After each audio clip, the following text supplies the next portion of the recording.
is in the middle. Checks back against Carter and scores. That is atypical for the Myanmar goal.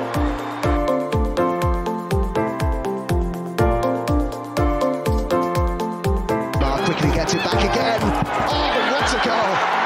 Well, that sums up her season.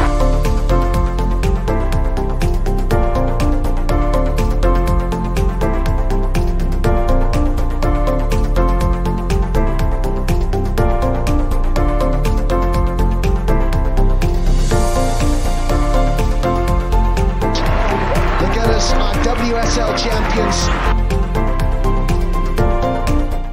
Bags, everyone. Those 8 points are over with. Arsenal are going on a European tour, and this time around we are hopefully going to make it to the group stages. I am touching wood, by the way, everyone involved. Welcome to Vic Akers Wonderland, the podcast talking about Arsenal women. I am joined by Adam. How are you? Not well, Matt. It's been a rough weekend for me. Sadly, I couldn't make the preview pod, but I have decided to endure just the weekend to come on and give my thoughts on this one. I'm hoping this pod will give me a bit of a positive spirit. And joined, as always, the DJ of our lovely group. Lottie, how are you? DJ? What are you talking about, DJ? You're the one who sets off the music, that starts the chants. Oh, yeah, when I was on the stage, I just would have called myself a foghorn, but fair enough. Yeah, I'm all right, thank Red you. Army and the rest are carrying on. Sorry, what? I'm sorry, I'm trying to talk. I don't know what you're saying, Adam. Sorry, I was saying, when you were in the Emirates, when I was in the block right in front of you, all I could hear was a loud shout from Red Army from yourself and the rest of the block carrying on and thinking, that's Lottie. Yeah, I told you I was loud. You know I'm loud. Absolutely. Like, and it's kind of ironic. I was kind of sitting there most of the second half, just kind of toned it down for a bit because I wanted my voice for today. And there were certain people stating that they've been trying to move block 3 of all this singing, and I thought I'm going to sit here and wait and see what happens. Did I hate this person? No. So yeah, I just took particularly offence at that because 1, this person, I've never heard them, and 2, like, you're not the only fan in the block 3 when there's so many seats. The thing is, there's so many children there as well. You've got to kind of like change all the words. It's like I've been changing the one for Leslie Roos's Magic Hat, changed it to Rat. Kyra Cooney Cross's song came up. Instead of the F word, you've got absolutely magical and all that kind of stuff. You just switch it up, and the kids, like the teenagers, you're all right with, but it's the little ones you've got to be careful of. But yeah, no, all in all, it was quite good. Quite good. Well, let's go quickly onto the news then. It's a bit odd because it's been a week where a lot of records have been broken on and off the pitch. We've sadly lost Lewis in the Championship. 10 years they've been in the Championship since they've expanded that. And they were joined by Watford in their relegation battle, which is a bit of a shame as Arsenal's feeder club, but hopefully they come back a little bit stronger next season. The Championship, though, the race still goes on. Crystal Palace could be promoted this Sunday by beating Sunderland. Charlton face Southampton, which could also decide the promotion. We've talked so many times about the Championship and the relegation and promotion and so many the issues that we have with that. How excited, I'm going to go with Lottie because Lottie wanted Crystal Palace to get promoted. How excited would you like to would it be to have another London club in the WSL next season? Well, it's an opportunity to go to Crystal Palace away. I don't know where they normally play, but when you're hosting a club like Arsenal, you host them at the big ground. And I'm just hoping Palace are willing to support that with the influx of money they are going to get for winning the Championship. So I'd definitely like to go back down there again because we have turned it red before. It'd be interesting to see what they bring to the table as well. Adam, with just to put this into perspective, there's like a 22 goal swing. So, sorry, not 22. There's a 12 goal swing. So basically, Palace just need a win, and that's it. They're promoted. I think it's win or draw, isn't it? Basically, don't lose. I think it's we've been Arsenal have been in a similar position for Champions League races and fourth place. It's just see it over the line. I mean, I'm gutted because I wanted Charlton to come up. They were the team. No, that's the away day. I'm with that one. So I've got extended family who are Charlton fans, and they have children who are Charlton fans, and I wanted to bring them to Meadow Park, and maybe watch a Charlton game at Meadow Park and get them into the women's football as well. I mean, Charlton have women's football heritage. They've won the FA Cup. The likes of Enia Luco and Kay Stoney played for them. Alessia Russo was a mascot, and I think was for one game and was in their academy for a while. So it would be nice to see Charlton back at the top, but it looks like it's going to be Crystal Palace. I've only ever seen them play once, and I think that was in the FA Cup, and we battered them 9-0. But that was during lockdown, so I haven't had a chance to see them in person. But you raised a good point about Selhurst Park. We won the Conti Cup there. It was a good night all round. I think we can all agree. Although the queues at Selhurst Station leave a lot to be desired. I like it. I can't wait to see a new face in Majority Salad. It's always nice when a team that I played before. That's sort of the joy of the championship. I mean, I think Sunderland and Southampton were sort of murking in the race for a while. I think Sunderland only fell out the race recently. I know there's a lot of love for Sunderland. Southampton, I mean, we went there, Matt, and we've spoken with fans, and that was no one I was thinking, oh, that would be nice, because I quite like the St Mary's trip, but it just makes it all more exciting. Looking forward to next season, thinking that's another away trip I've got to do now. I've got the away trip bug. Selhurst Park again, I'm all for it. No, we're all for the European tours as well. Oh yes. I have touched wood. Hopefully this time it goes a little bit better, but you never know when it comes to the UEFA schedule.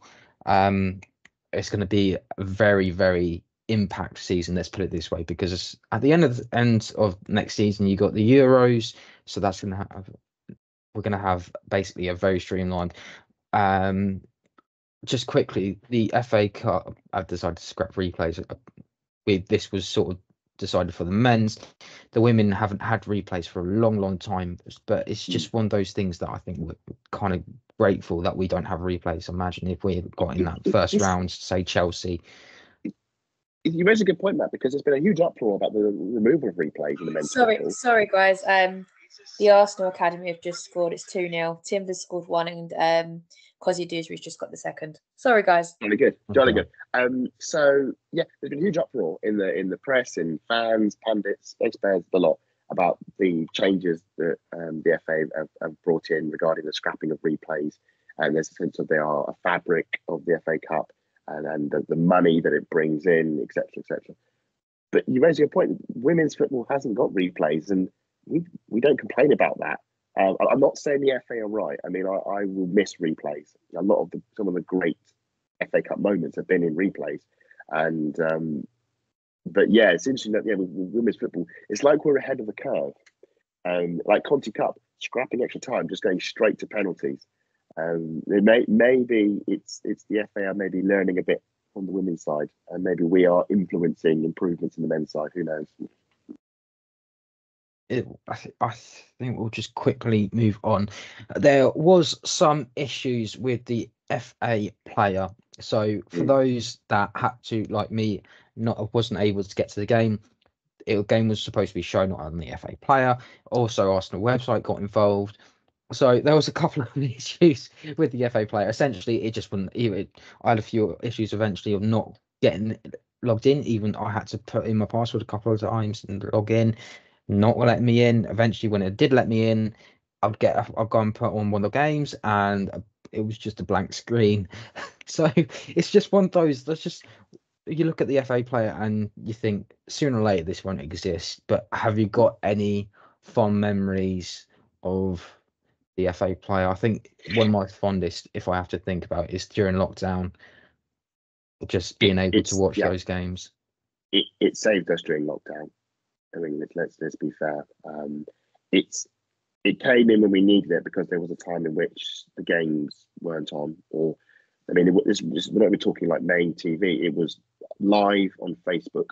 You had to get a Facebook account first, and then find the official Facebook feed for the WSL, and you'd watch a Facebook live. Interesting enough, those lives are still there. You can go back and watch them. There's or you go BBC with a button, I think, or you would have to pay for a BT Sports subscription, and they'd basically cherry pick the best game, like I know Chelsea versus Man City, and that would be the game they'd show. And so there's always been this void of games that aren't being shown. I'm thinking like Conti Cup, FA Cup, mid league games. Let's say Spurs versus Liverpool. Like, again, like that, fairly mid-table, not going to generate a relegation battle, Champions League narrative to warrant a broadcast. And the FA player filled that void. It made great. We'll give a platform to everybody. Every game can be watched, and therefore you can follow your team. And I haven't been able to use the FA player as much as I normally would because I've been going to most of the games. But during lockdown, it was a lifesaver because we couldn't go to them. Although we did have another issue with Conti Cup games for some reason not being shown, and we'll all remember relying on journalists live tweeting the games. But there's always been the caveat with the FA player that it's always been free, and its prime objective has been generating interest. It's the old free sample shtick. You give it out for free, you generate the interest, and then you pull it away, and then you say, right, now you've got to pay to keep doing the service. The FA player will end someday, and I think we're seeing at the moment you're not getting what you're not paying for. It's not the greatest platform in the world. It is a bit awkward at times. I think if it wants to keep going, I think its focus should shift to the Championship. I think it would really benefit if the FA player became a Championship broadcast model, and then the other games were on the likes of TNT Sports and Sky Sports and BBC, and then we could work it around that way. And then eventually, the games will drop off broadcasting, and it won't matter because there will be 40,000 fans in the stadium, so they will be getting the views.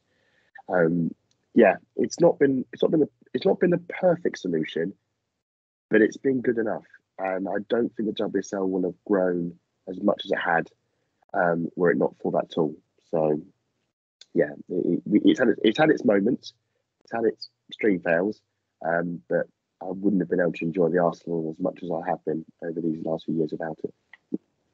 Any good memories? I do remember last season, actually. We had a home game and it was chucking it down, and the poor cameraman had to wipe the...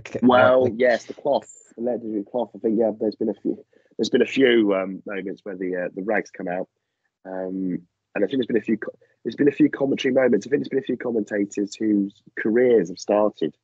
I think the likes of Michael McCann and people like that who you hear on the FA. I think you did the WSL commentary on the FA player, and now you hear him doing other great stuff.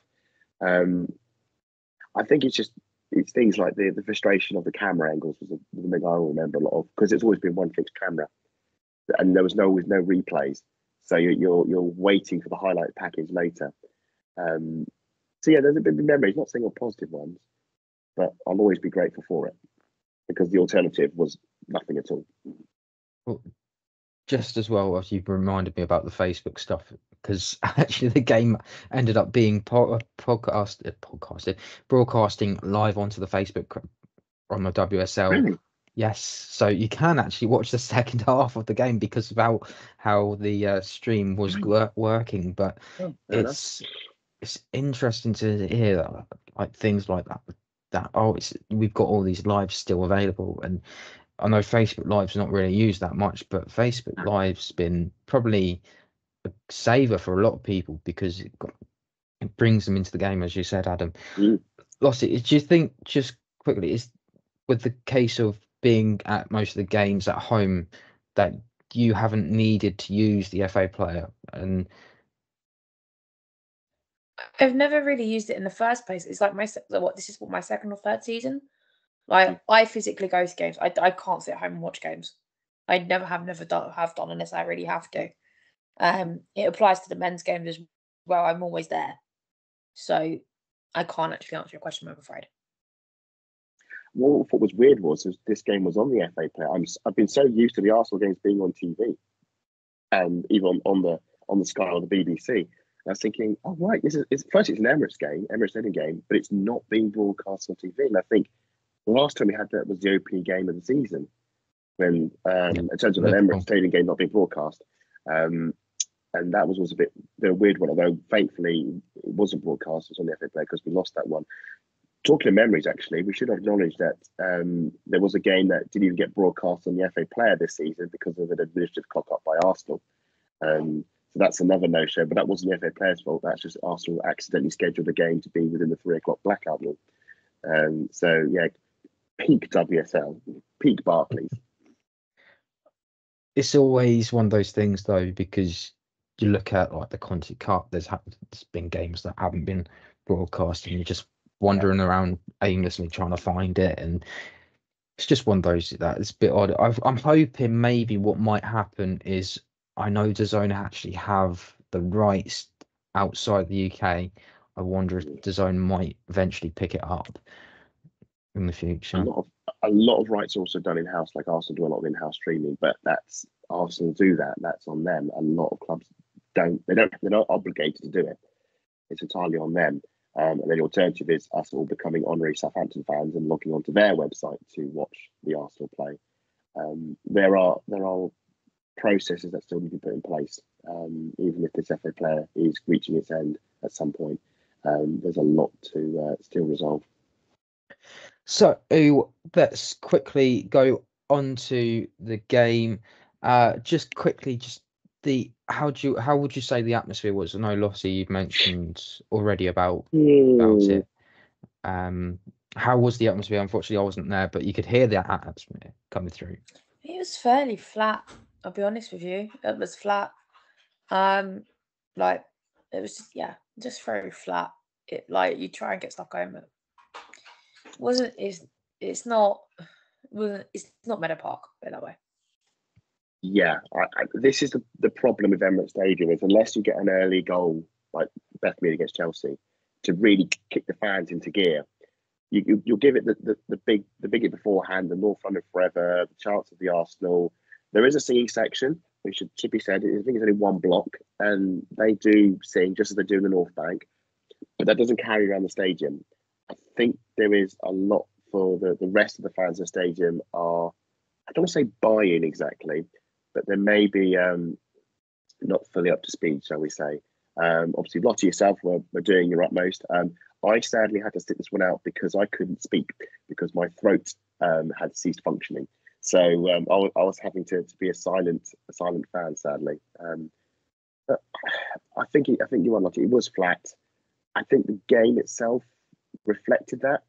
Was it on the game? But over the first 20 minutes or so, not saying Arsenal played badly, but there wasn't much to engage the fan, and I think it works. It works two ways.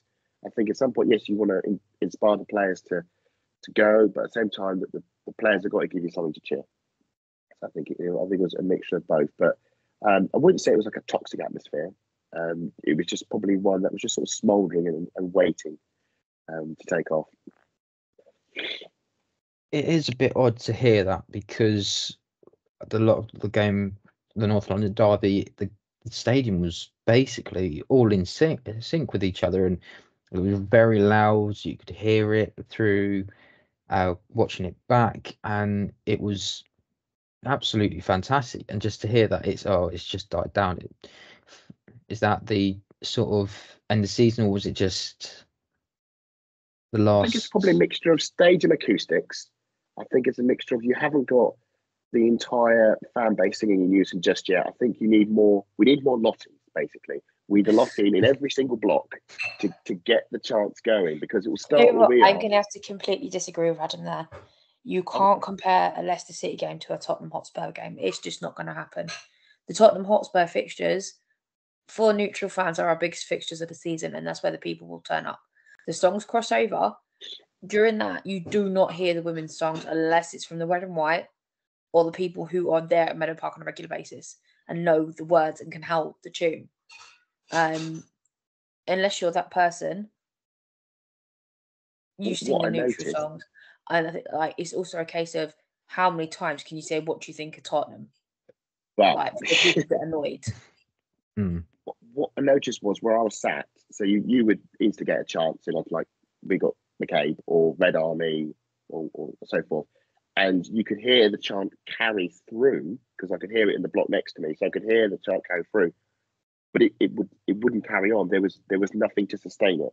And I think some of that is, you're right. I think there is generic chanting, I think, carries further than unique chanting. Should say that the McCabe chant is so well known, and I think it helps. It has an urgent link. It really does help. We've got a lot of Irish fans that do turn up just to watch Katie play.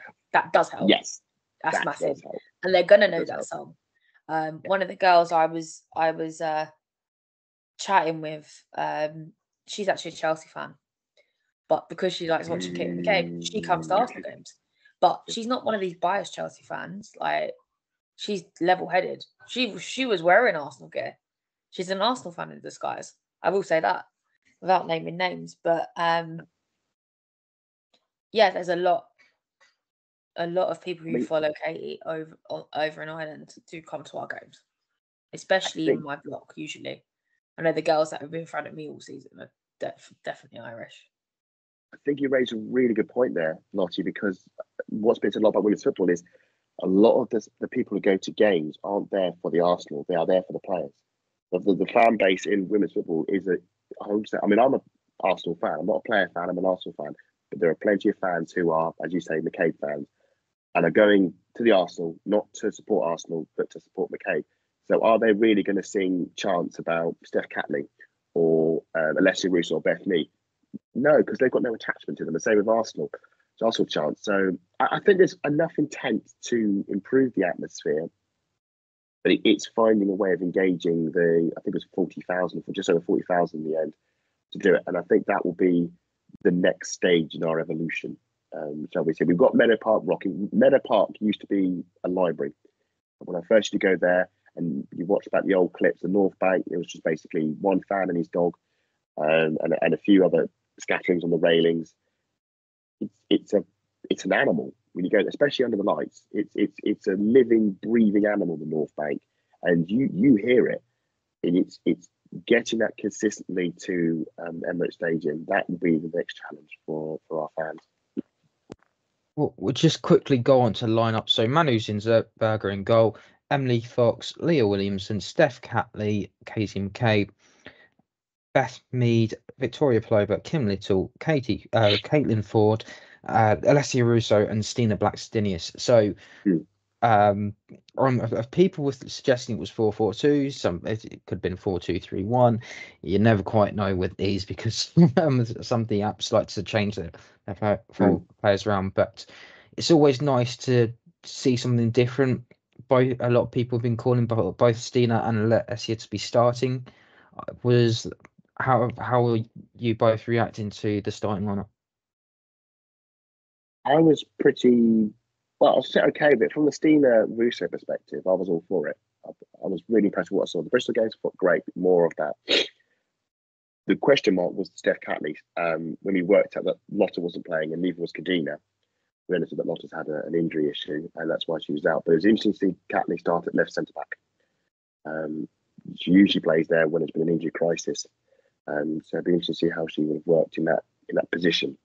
And then I think it was a 4-2-3-1. You had Kim and Vic in the two, Mead and Ford left and right. So it seemed a very routine lineup, and also Marnie back in goal after Stabs was playing in the Bristol game. But no, the only drama was the Catley position at left centre back. Everything else I thought makes perfect sense.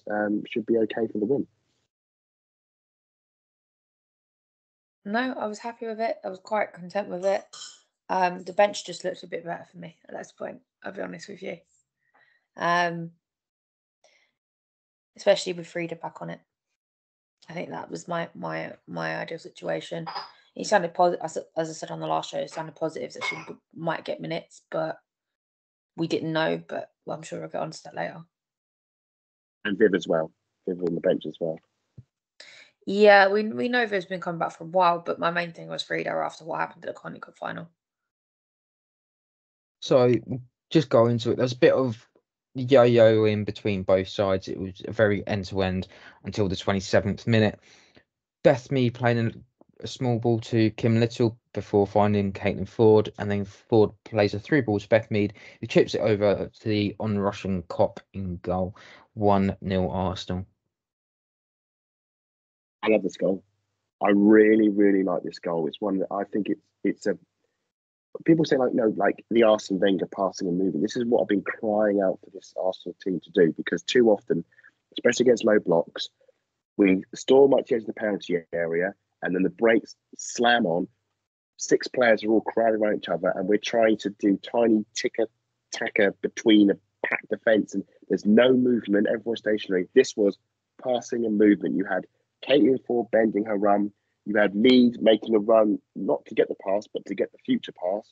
I think it was Lair and I think Palova, or the lots of really good interchangeability. And then it's played round the corner for Mead, who first time thinks over the keeper and into the corner. And I thought that's a really, really well worked goal, and not something we've seen enough of. And that, like, at this point in the season, we're looking at what hope do we have for next season, and seeing goals like that is like, right, we are starting to stitch moves together. We're starting to get the players in the right position. So I really like this goal. I thought it was a very well engineered goal from the halfway line to the goal. We were stationary. We were slow, and then bang, quick pass, move, goal, and that's how it should be. And I was relieved because I thought I couldn't go into half time 0-0 like the Spurs game. I felt we needed something to enjoy, if that makes sense, in the first half. At least something to go in half time thinking, like, we're going to roll here, because I felt we were playing fine. We just hadn't scored. We did a few good runs. We should say Marnie made some great saves. There was a really good one. There was a shot from the edge of the box that she tipped over. That was right in front of us.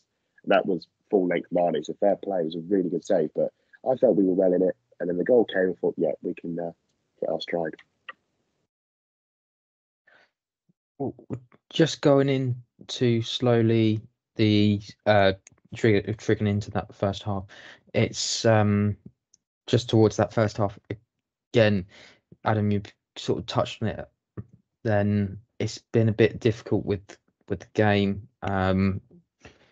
Was there anything that you saw that just before that first half was over that you thought, apart from Manu making a load of saves, was there anything else that you sort of thought needs to be improved on a little bit?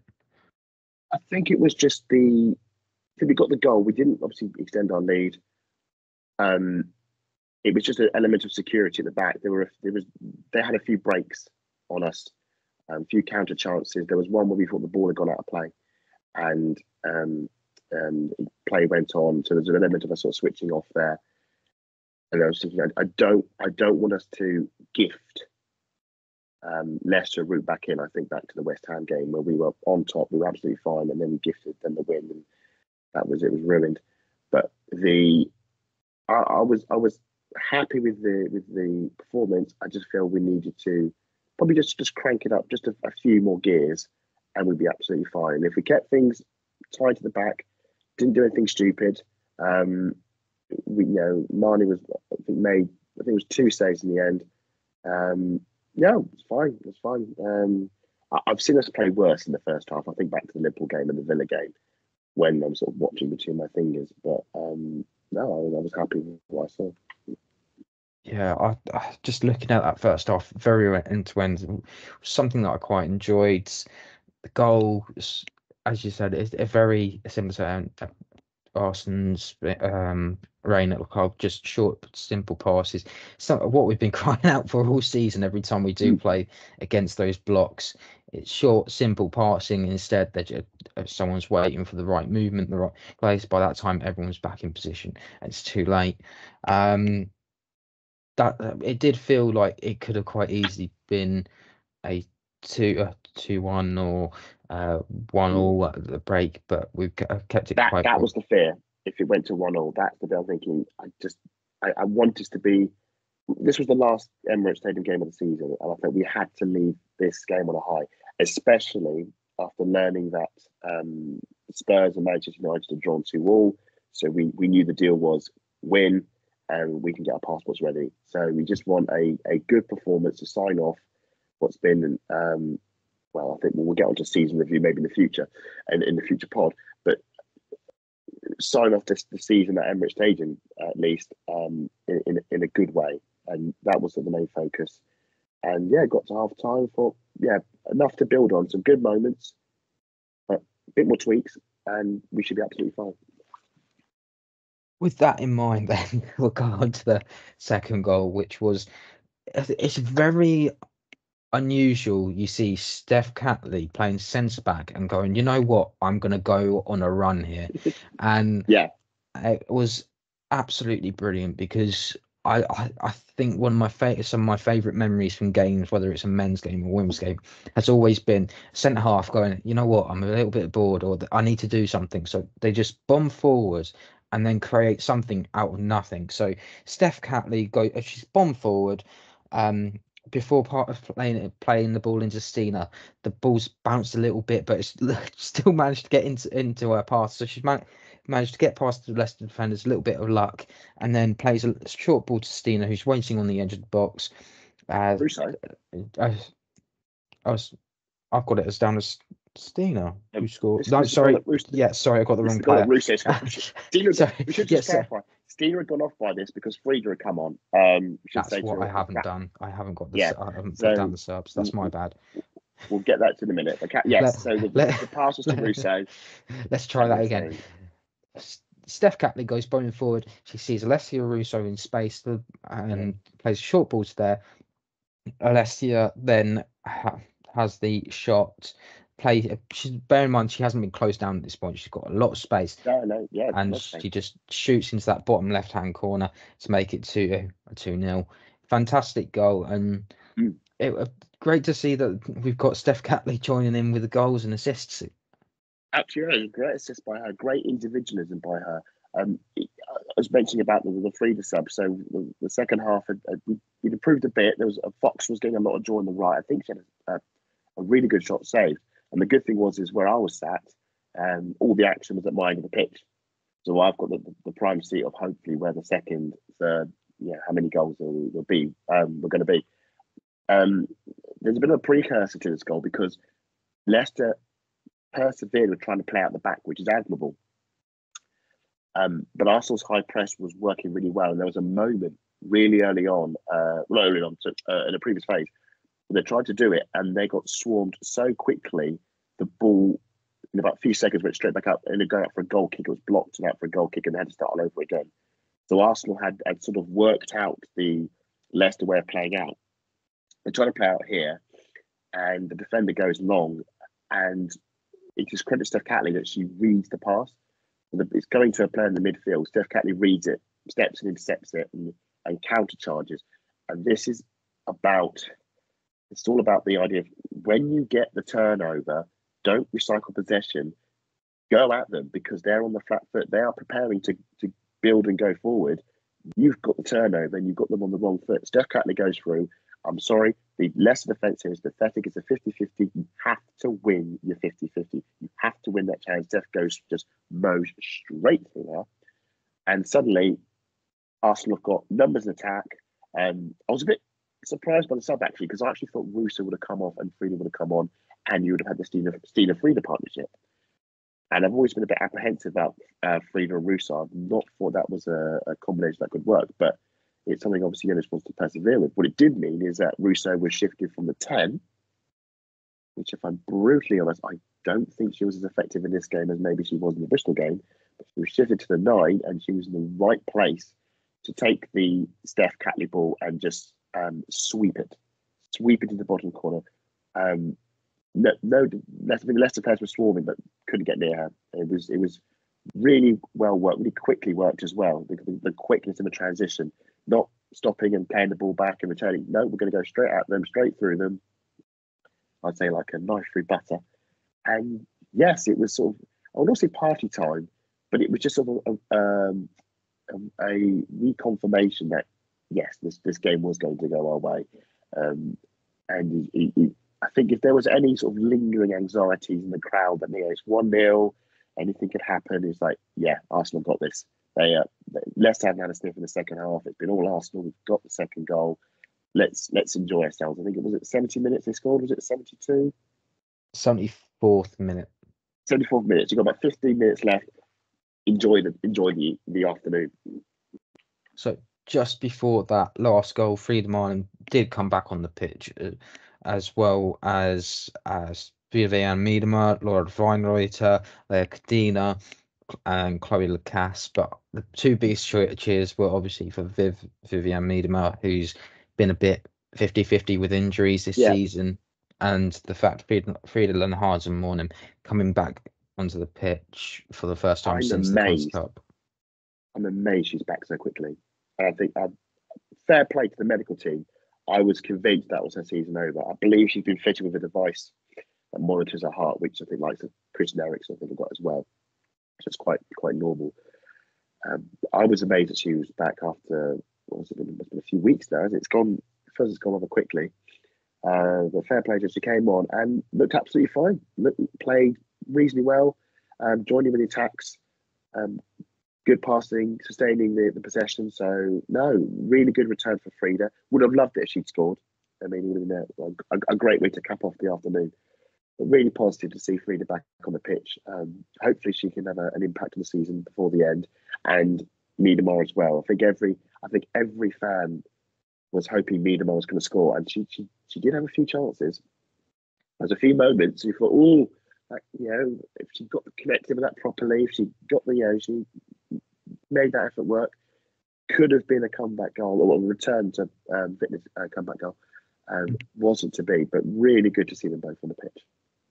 Getting back into the swing of things, isn't it?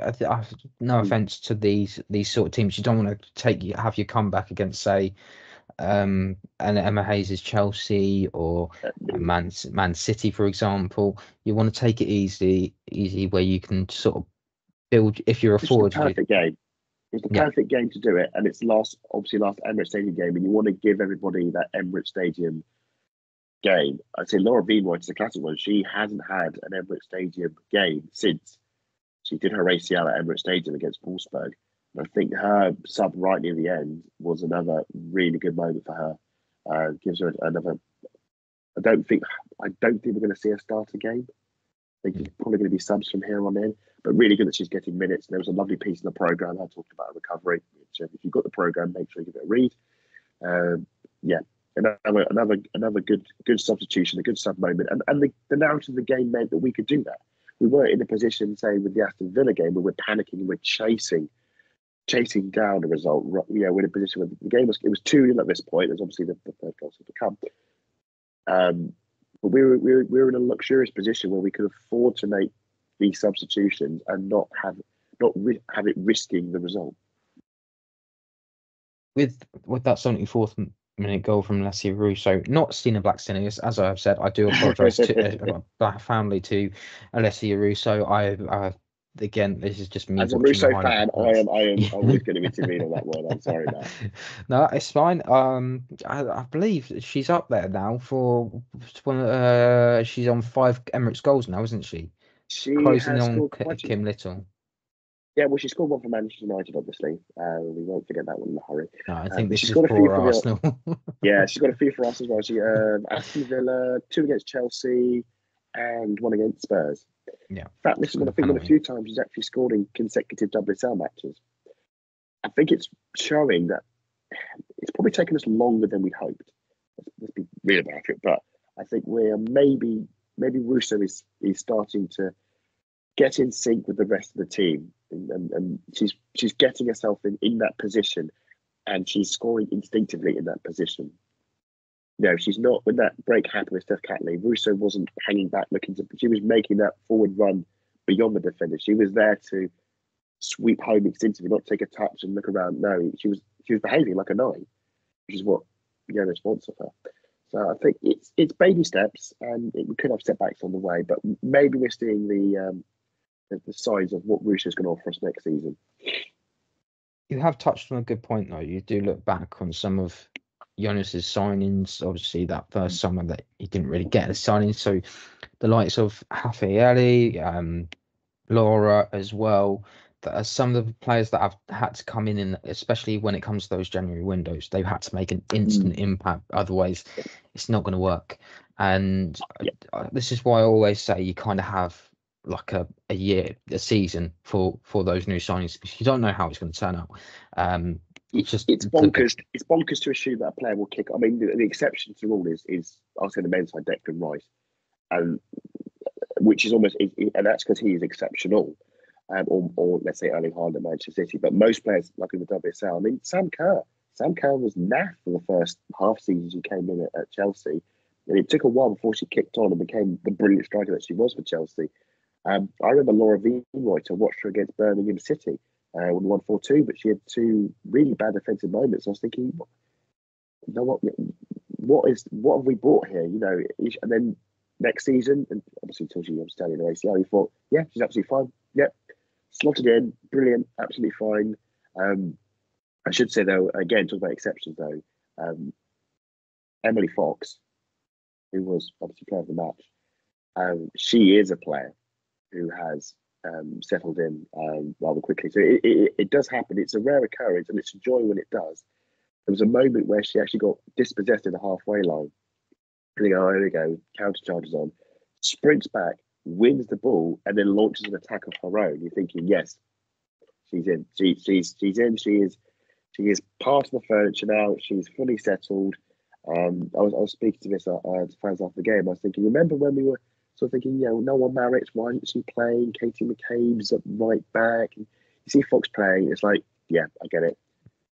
I totally get it. Yeah, Fox, we loved you, Marriott. You were great. You were a great player for us, but that is an upgrade and a half. I'm sorry. So yeah, fair play. And yeah, we'll go on to this next goal. The 77th minute, Chloe Lacasse, brilliant cross into the box for Alessia Russo. A chance to get a second of the game. The header is saved. It's a great reaction from Kopp, just point blank, anywhere else but the keeper, and Alessia Russo scores. But Kopp just puts her hands out. Great save. At the second set, Alessia Russo, again, her effort is blocked by the Leicester defence. It somehow trickles.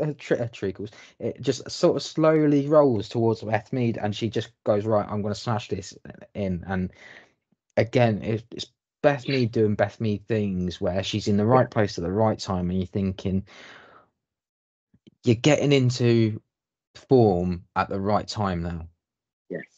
Yes. It may be the storm clouds of the ACL are passing. This was always the thing with Beth Mead. It was always going to take time to get over what horrific injury it was, and I think we got a bit lucky with her because it felt like she got over the hill really quickly. I think it was before Christmas, and then I believe she had a bit of tendonitis in her knee, and you saw sort of after the Everton game her level drop. I think she really struggled for quite a few games for the Arsenal. And sadly, that coincided with us having a bit of a dip ourselves. I think that's the West Ham game, the FA Cup exit, the Chelsea game as well, the away game. It looks like she has rediscovered a bit about that form that we all know that she has, the talent that she has. I think it's actually Palova that got the cross in, I should say, not the cash. But again, really good sort of possession sustain around the edge of the box. It's pinged out, cross comes in. And yeah, where I'm sat, I thought Bruce was going to head off this in for 3-0. Outstanding save from the keeper. Just really good reflexes. Really lucky for Bruce. But I would say, again, to criticise the defence don't react quickly enough. You have to be alert. You have to be alert to clear that ball. Russo was the quicker player of thought and body. She reacts the quickest, and I think she has time to take a touch, but she doesn't try and go for a shot. She recognises, and this is her number 10 mindset coming in. She recognises that she's got Mead coming in. I think she even nutmegs the defender. It looks like she's gone for the shot and it's completely fluffed. It's just somehow managed to deflect it. I think she's laid it off for Mead, and the finish Mead does is beautiful. It's just a lovely dink over the stranded keeper into the net. And I was thinking there was obviously no more goals in the game, but I was watching the game and I thought, you know what, it's a 3-0 game. I didn't think I would have loved it to be 10-0, obviously, but I just watched the game, and then my thing was as the clock was sort of winding down, and a few other chances, but nothing was happening. I thought, you know what, this is a 3-0 game. And this is the right scoreline, and a really good performance of Arsenal. The best way I could describe it, I wouldn't say it was boring. It wasn't a boring game. It was a routine win. There was no stress. There was no anxiety, no last minute drama. It wasn't like an adrenaline high battering like we got against Chelsea. It was just, this is what watching Arsenal should be. There should be no jeopardy. It should just be calm, tranquil waters, through the 90 minutes of just a 3-0 win, everyone playing absolutely fine, controlling the game, working opportunities, taking advantage when the moments come. And I thought, this is what we should have been doing all season. It's just frustrating. It's only happened now. We've only got 3 games left. It's only now thinking this is exactly how we should have been playing. I think Leicester, how many shots was it? 3 shots on target. So I can only think of 3 saves Marnie made. I think there was one right at the end. But 3 shots on target. We had 10. I always felt that we were in control. I always felt that we were in control, and there was the moment we got the first goal, there was no jeopardy, and then by the end of it, we were just sort of enjoying the countdown to our Emirates Stadium season with the women's team. And I hope this is a platform for what we're going to build on going to next season, because Jose spoke a lot about the low blocks and how we need to crack low blocks, and they have been the downfall of our season. The Spurs away game, the West Ham away game, that is what has ruined our season. And I'm hoping that maybe now we're seeing the solution to playing out, and we're seeing the team finally having the intelligence to break down the low blocks, using the width, switching the play, passing and moving at speed. Things we saw today we didn't see for most of the season. So yeah, a very enjoyable match. It's all right. It's I understand where you're coming from. It's been a really long season especially with the low blocks. Defensively, we haven't been able to cope. I mean, there's even some games where teams haven't played low blocks and we struggled. I mean, Southampton away in the Conti Cup, Southampton come out to play, and we go down. Southampton, we underestimated them. I think in that game, he rotated. I think he over-rotated. I think he was right to bring in the likes of Yambiti, Lycadina, Simona Colbe deserved the game time. But it was, I think, a lineup that was just a bit. It left the door open for Southampton. I mean, I shouldn't say on that day, Southampton were incredible. Just one of the best championship performances I've seen against our side, and I will always respect them for that. I thought they were amazing. They scored a really good goal as well. Yes, as I was saying, it was a routine win, and we haven't had that for quite some time. No jeopardy, no fuss, just 3 goals, 3 points. European confirmed, European qualification. Well, I think European qualifiers confirmed, at least. And there is potential for more, but we'll have to wait how the rest of the season pans out. And yeah, I think we all left the stadium with sort of smiles on our faces and looking forward to whatever will happen, because really now our season's over. I mean, we've got 3 more games. We've got the Man City away game is one I'm really excited about to see where we stand there. But we've got European qualification football at least guaranteed. We've got a trophy in the back pocket. So we're top 3, got a trophy. That's it, really. I don't think we're going to win the title. Like we did. I think that's beyond us. But we've done I would say the bare minimum that should be expected of Arsenal. Get into Europe, all qualifiers, and get a trophy. So I thought, yeah, that was it. The season box ticked. Roll on 24-25. The one thing I know, Jonas, the odd thing of this is that, oddly enough, we are still in the title race. I think it's still 0.06, but essentially, the probabilityometer said like less than 1% chance, and we are 6 points behind with a greatly inferior goal difference to everybody. So we would need the teams to drop 7, basically not win any of their last 3 games. Essentially, until one of those 2 teams gets over 52 points, that is when. So it could potentially be the weekend we play Man City, when that. I think that's a week that Chelsea have a double game week. That's when we'll definitely know when we're out the title race. But to be honest, to be still. Sorry, Adam, just quickly, just on to be still technically in the title race. I'm saying in quotes at this stage. We were technically in the title race last season with like 2 games to go, but that's because we had Chelsea second to last game. So it was like we weren't in the title race. We could have been, but we weren't. My goal is, can we get over 50 points? If we finish the season and it's doable, if we can end the season, I think let's have a look now. The tables now. His second best points tally since his opening season with us, where we were 1 point off that title. Yeah, that will always wrangle. So we're on 43 points. There's 3 games left. So 2 wins out of 3 puts us on 49. If we get a point at Manchester City, we have 50 points. I think you get 50 points. I think is a very respectable total for the season. I think last season we got 47. So I think it'd be better last season's point total. Which if we beat Everton away, win away at Everton, and beat Brighton at home, we will better last season's point total. So that's a positive. If we can avoid defeat at Man City as well, we'll hit 50 points, which I think is a really good points total for a season where, to be honest, we've been very hot and cold. Gives us something to build on for next season, thinking about building momentum, need to be consistent 50-pointers. That's what it's all about now. It's all about building to next season and finding things that work. What can we take into the next season? For me, it's can we win away at Chelsea or Man City? Well, away at Man City, we've got the chance to find out if we can do that, because until we do that, until we take a scalp, the last time we won the league, we won away at Chelsea. So if we want, I think we have to do that at some point. We have to take a scalp away from home, and we haven't done that in way, way too long. And I want to see, can we win away at Manchester City? And if we can do that, then I think, yeah, this team's going places. And it would end Man City's title charge as well. So conflict of interest, maybe. I know it sounds really weird, but I actually think next season's the fixture list will actually dictate who's going to win the title. You talked about I'd say take last season, for example. We were meant to play Man City opening day of the season. That didn't happen because of unfortunate events beyond our control. Yeah. And that potentially that's 3 points on the board early because Man City always don't start very well. If you play Chelsea very early, there's a chance you could win that. So there's another 3 points.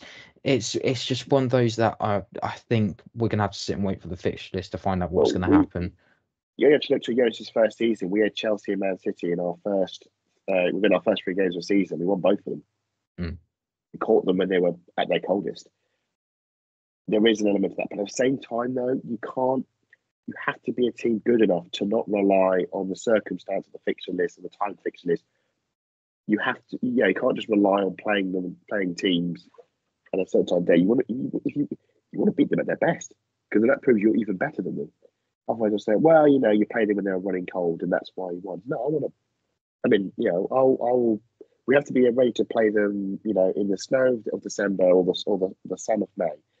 We have to be in a position to win any game at any time. We can't be going, well, we didn't win the league this season because we played Chelsea in April, but if we played them in September, we would have won, no problem.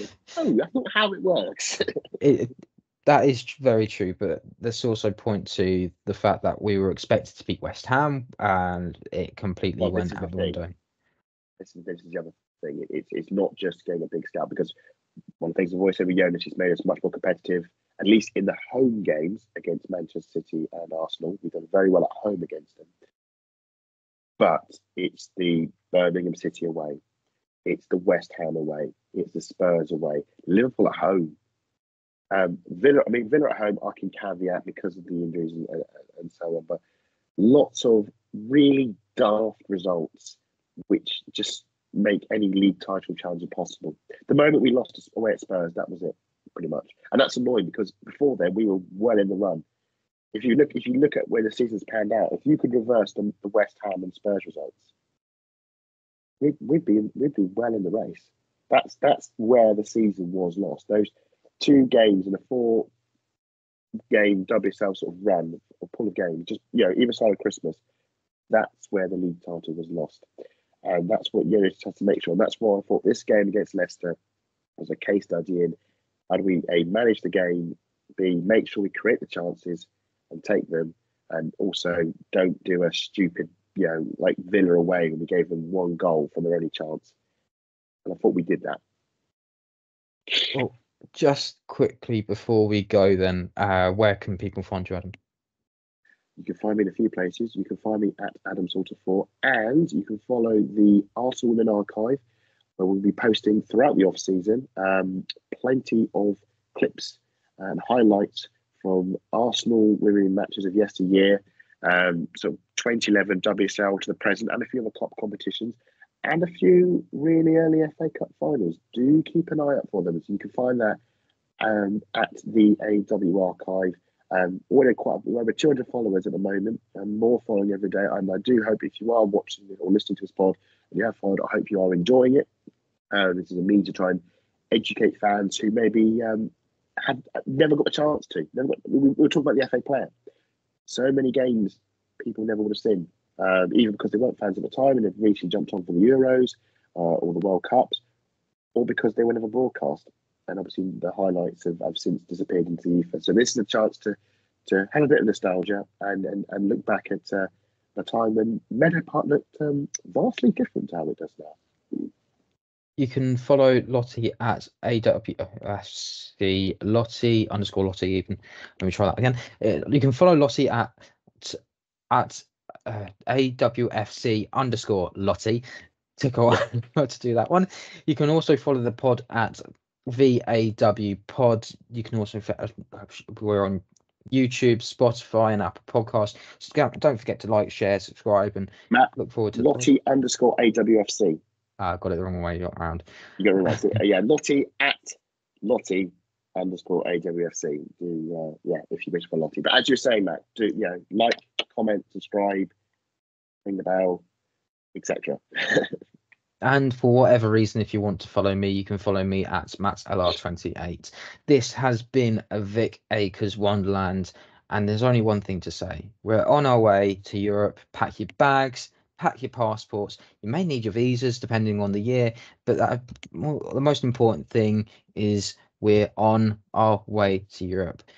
Thank you all. Wherever you're doing, enjoy yourselves, and goodbye.